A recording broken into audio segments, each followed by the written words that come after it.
Bitcoin is immune from attack. Welcome to the Crypto Show's Digital Cash Evolution right here on the Bloomberg Network. And today we're talking with somebody who actually got started early on in the internet and trading. And before it was even a thing on the internet, I believe he was one of the first ones. We're speaking with Jeff Berwick, the Dollar Vigilante. How are you guys doing? We're doing great. I'm doing good, thank you. Go ahead, Jeff. Awesome. Yeah.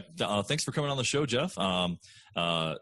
Danny here has been schooling me a little bit on your history, and I was surprised to learn that you were one of the first early internet traders. From what he's telling me, you want to tell me a little bit more about that? Maybe enlighten me.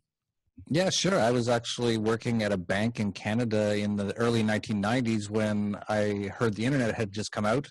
And I rushed to get on it because I was a computer nerd my whole life. So I was just waiting for them to actually do that.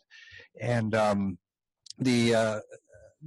got on the internet in 1993, and there was almost nothing on it. I don't know if you guys were on back then. I was running a BBS in 1992, and I was also waiting for the internet. So yeah, absolutely. But I wasn't old enough to trade. Yeah, so I was on all those BBSs as well, and I actually got a little bored of it finally by about 1993. And as soon as I just turned off my computer pretty much for good, someone at the bank said, "Have you heard about the internet?" And I said, "No, what is it?" And they told me. I rushed home, took my computer, plugged it back in, and I immediately went, well, I have to do something on here. This is absolutely the future. And I was into stocks at the time. I was trying to become a stockbroker, and there was literally nothing on there. It was the search engine was Alta Vista. Yahoo had something, but it was like nothing. And it was just really like nothing on there. And being from Canada, I said, well, you can't even get Canadian stock quotes at all on the internet at the time. So I thought, well, I'm in Canada, I'm interested in stocks. So I figured out a way to do that and started a site called stockhouse.com. And within about a year, it was, well, actually within a few months, actually it was probably immediately as soon as I started it, the biggest financial website in Canada. And it grew dramatically from then. We ended up expanding to 7 different countries, and we had about 250 employees, and we were worth about $240 million by the year 2000, by the time tech bubble burst. But and that's what I was doing was stock quotes, and actually we're one of the first to put up message boards for stocks. And I was trying to get, same as I kind of do today, I was trying to get act to a lot more information than they could regularly through the media or through their brokerages and things like that. So yeah, I've been doing this now for quite a while. So you've been in an information distribution business for a long time. Yeah, I don't know what the math is, but I think it's like 25 plus years now. Nice. And so now you've just kind of transformed into where you are now, and here we are. However many years later, a few decades later, we've got this cryptocurrency movement happening. There's all kinds of things happening. You run a conference in Acapulco called Anarchapulco, and now you have a specific cryptocurrency track that I happened to speak at this past February. You have the next event. You've rented out the whole Princess Hotel, right? For this next event in 2019, you're expecting over 3,000 guests. And I'm assuming cryptocurrency is going to be a big part of that also?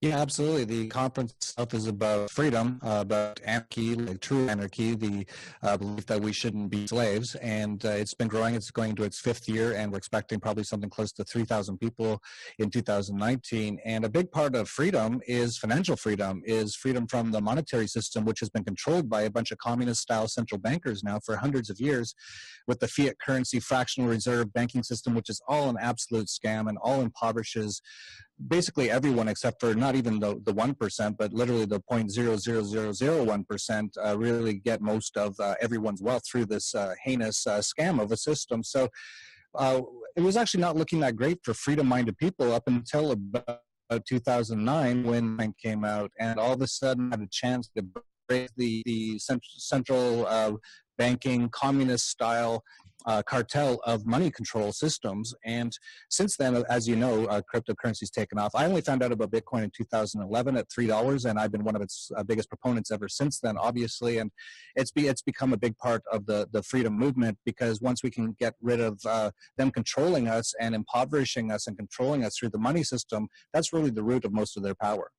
Yeah, I certainly agree with that perspective. And I think that, I'd love to share that when I read the Bitcoin white paper, the first thing that I realized, the first light bulb that landed in my mind was that this software, this new value, this new way to exchange peer-to-peer, this digital abstract value, which didn't take much for me to convince, because I've always said that all value is belief. It's a very abstract kind of perspective, but if we humans can agree that something is valuable, then it can be shared.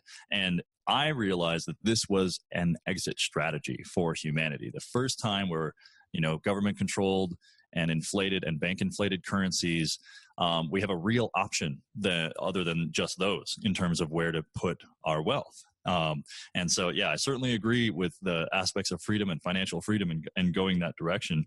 And so for our audience, if they agree with this message, what would you suggest to merchants and business investors to modify their lifestyle, whether it's first world or third world? Like, what suggestions would you have for them to get onto this bandwagon or learn more about like how to take advantage of this movement?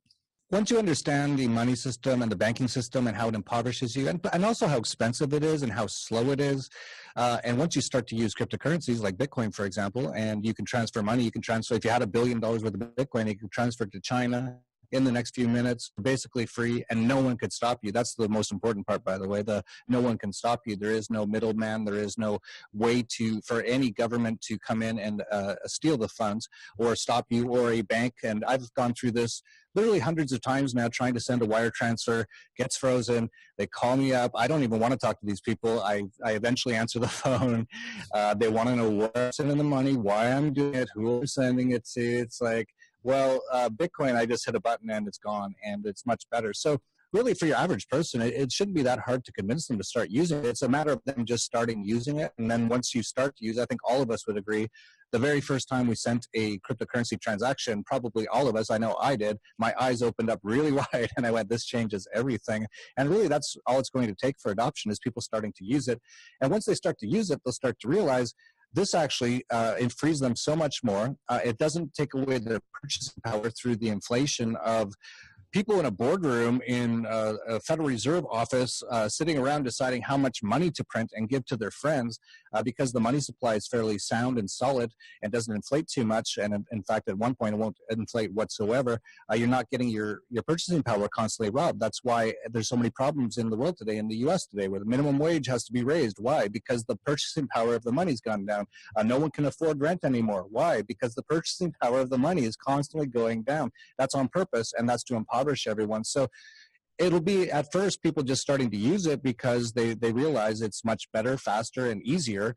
And then by doing that, as more people use it, all of a sudden they'll realize they just got rid of central banks, and now we've got rid of all wars, which are all funded by central banks, and we get rid of all these big governments, which are only enabled by central banks, and all of a sudden we have a world of peace and freedom and prosperity like we've never known it.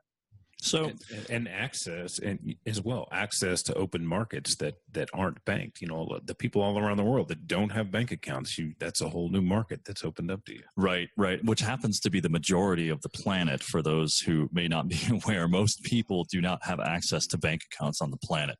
Now, one of the questions that I would have, Jeff, is how do you deal with those people because I agree that usage is the number one way to get people to adopt the thing. It has to be easy to use, or at least understandable enough to use, and there has to be that light bulb that goes on. And I think it happens for the most part through actual use. So to those how do you respond to those who feel constrained in actually using it? Like, say they have some Bitcoin and they're like, what now? How do I use this? What do I do with it? How do you deal with these people?